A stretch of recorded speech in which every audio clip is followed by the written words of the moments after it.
Hi hello welcome to Dakshi சமையல். இன்றைக்கி நம்ம தக்ஷி சமையலில் வந்து சிம்பிளாக குயிக்காக ஒரு ரெசிபி பார்க்கலாம். அது என்னென்னு பார்த்தீங்கன்னா சிக்கன் குழம்பு.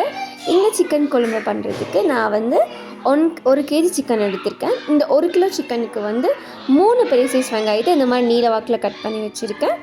அதே மாதிரி 3 தக்காளி, அதுவுமே இந்த சைஸில் மீடியம் சைஸில் கட் பண்ணி வச்சுருக்கேன். ஒரு 1/4 பங்களவுக்கு தேங்காய், இது குட்டி குட்டிஸாக நறுக்கி வச்சுருக்கேன். இப்போ வந்து பட்டை, லவங்கம், ஒரு முழு பூண்டை வந்து தோல் உரித்து எடுத்திருக்கேன்.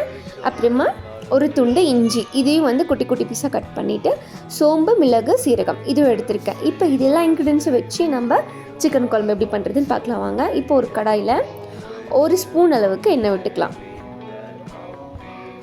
இப்போ எண்ணெய் லைட்டாக காஞ்சதுக்கப்புறமா நம்ம இதில் வந்து ஃபஸ்ட் ஆட் பண்ண போகிறது மிளகு, சீரகம், சோம்பு. எதுக்கு சோம்பு ஆட் பண்ணியிருக்கேன் அப்படின்னு சொன்னால் அது ஒரு வாசனைக்காக ஆட் பண்ணியிருக்கேன். அதுக்கப்புறமா பட்டை, லவங்கம், சோம்பு இதெல்லாம் நல்லா ஃப்ரை ஆனதுக்கு அப்புறமா நம்ம தோல் நீக்கி எடுத்து வச்சுருக்கிற பூண்டையும் இஞ்சியும் ஆட் பண்ணிக்கலாம்.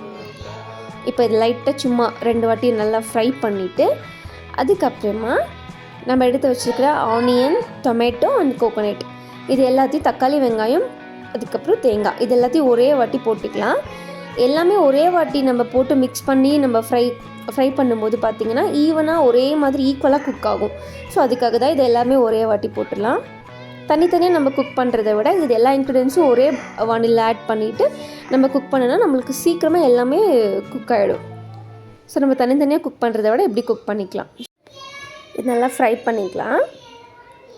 இப்போ அவ்வளோதான் பாருங்கள், இந்த மாதிரி எல்லா இன்க்ரீடியன்ஸும் நல்லா வறுபட்டு வந்ததுக்கப்புறமா நம்ம ஸ்டவ் ஆஃப் பண்ணிவிட்டு இதை வந்து ஒரு ஓரமாக எடுத்து வச்சிடலாம். ஃபஸ்ட் இது ஆறட்டும். இப்போ நம்ம சிக்கன் குழம்பு பண்ணுறதுக்கான ஒரு பாத்திரத்தை எடுத்துக்கலாம். இப்போ இதில் வந்து 1 டேபிள் ஸ்பூன் அளவுக்கு நம்ம எண்ணெய் விட்டுக்கலாம். இப்போ எண்ணெய் லைட்டாக காஞ்சதுக்கப்புறமா நம்ம வாஷ் பண்ணி க்ளீன் பண்ணி எடுத்து வச்சுருக்கிற இந்த சிக்கன் இருக்குது இல்லைங்களா, அதில் நம்ம ஆட் பண்ணிக்கலாம். எண்ணெய் லைட்டாக சூடானதுக்கப்புறம் ஆட் பண்ணிக்கிட்டாலே போதும். இப்போ எல்லாம் கொஞ்சம் எடுத்து போட்டுக்கலாம் சிக்கனை.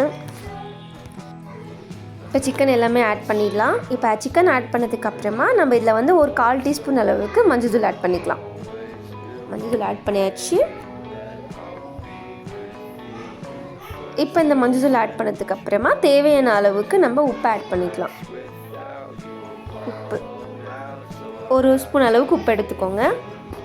உப்பு ஆட் பண்ணியாச்சு. இப்போ இதை வந்து நல்லா கலந்து விட்டுக்கலாம். ஃபஸ்ட்டு வந்து அந்த சிக்கன் வந்து மஞ்சள் அப்புறமா உப்பு இது 2துலேயுமே நல்லா பாயில் ஆகிட்டும். ஒரு அரை வேக்காடு மாதிரி ஒரு 1/4 பங்கு நல்லா குக் ஆகட்டும். அதுக்கப்புறமா நம்ம மசாலா ஆட்டி வச்சுருப்போம் இல்லைங்களா, அதை ஆட் பண்ணிக்கலாம். ஃபஸ்ட்டு இது நல்லா கலந்து விட்டுட்டு ஒரு 2 மினிட்ஸ் அப்படி வந்து இதை க்ளோஸ் பண்ணி வச்சுக்கலாம். ஃபஸ்ட் நல்லா கலந்து விட்டுக்கலாம். கலந்து விட்டாச்சு. இப்போ வந்து ஒரு 2 மினிட்ஸ்க்கு அப்படி இதை நம்ம நல்லா தண்ணியெல்லாம் எதுவுமே ஆட் பண்ணாமல் க்ளோஸ் பண்ணி மட்டும் விட்டுருங்க. இப்போ வந்து சூடெல்லாம் ஆறிடுச்சு. இதை நம்ம ஒரு மிக்ஸி ஜாரில் மாற்றிக்கிட்டு இதை நல்லா நைஸாக அரைச்சி எடுத்துகிட்டு வந்துடலாம். மிக்ஸி ஜாரில் மாற்றிக்கோங்க. மாற்றியாச்சு. இப்போது இது கூட நம்ம சில இன்க்ரீடியன்ஸ் வந்து ஆட் பண்ண வேண்டியது இருக்குது. அது என்னன்னு பார்த்திங்கன்னா மிளகாய்த்தூள். இது கூட வந்து நான் 2 ஸ்பூன் அளவுக்கு மிளகாய்த்தூள் எடுத்திருக்கேன். அப்புறமா 1 டேபிள் ஸ்பூன் அளவுக்கு தனியாத்தூள் எடுத்திருக்கேன். இப்போ இது ரெண்டுத்தையும் ஆட் பண்ணியாச்சு. இப்போ இதை வந்து நம்ம மிக்ஸி ஜாரில் போட்டு நல்லா நைஸாக அரைச்சிட்டு வந்துடலாம். தேவைப்பட்ட அளவுக்கு நம்ம தண்ணியை கூட ஆட் பண்ணிக்கலாம். தண்ணி ஊற்றி நல்லா நைஸாக அரைச்சி எடுத்துகிட்டு வந்தாச்சு. இப்போ சிக்கனுமே வந்து 2 மினிட்ஸ் நல்லா குக் ஆகிடுச்சு. பாருங்கள், நல்லா 2 மினிட்ஸ் அளவுக்கு நல்லா குக் ஆகிருக்கு. இப்போ இது கூட வந்து நம்ம சிக்கன் மசாலா ஆட் பண்ணிக்கலாம். ஒரு 2 ஸ்பூன் அளவுக்கு சிக்கன் மசாலா ஆட் பண்ணியிருக்கேன். ஐயோ வாய் திக்குது. இது நல்லா கலந்து விட்டுறலாம். நல்லா கலந்தாச்சு. பசங்களுக்கு வர ஸ்கூல் லீவ் விட்டுட்டாங்க, அவ்வளோதான், அவங்கள கையில் பிடிக்க முடியாது. பாருங்கள் எப்படி கத்திகிட்ருக்காங்க. இப்போ சிக்கன் வந்து நல்லா கலந்து விட்டதுக்கப்புறமா நம்ம அரைச்சி வச்சுருக்கோம் இல்லையா, அந்த மசாலா ஆட் பண்ணிக்கலாம். இந்த மாதிரி நீங்கள் சிக்கன் குழம்பு செஞ்சு பாருங்கள், அட்டகாசமாக இருக்கும். இப்போ அந்த மசாலா ஆட் பண்ணிக்கலாம். எப்போவுமே நம்ம மசாலா அரைக்கிறப்போ எந்த குழம்புக்கு நம்ம மசாலா அரைச்சாலும் சரி, எல்லாமே ஒன்றா போட்டு நம்ம என்னென்ன இன்க்ரீடியன்ஸ் போடுமோ அதெல்லாம் ஒன்றா போட்டு நம்ம அரைச்சி குக் பண்ணோன்னா சூப்பராக டேஸ்ட்டும் கிடைக்கும்.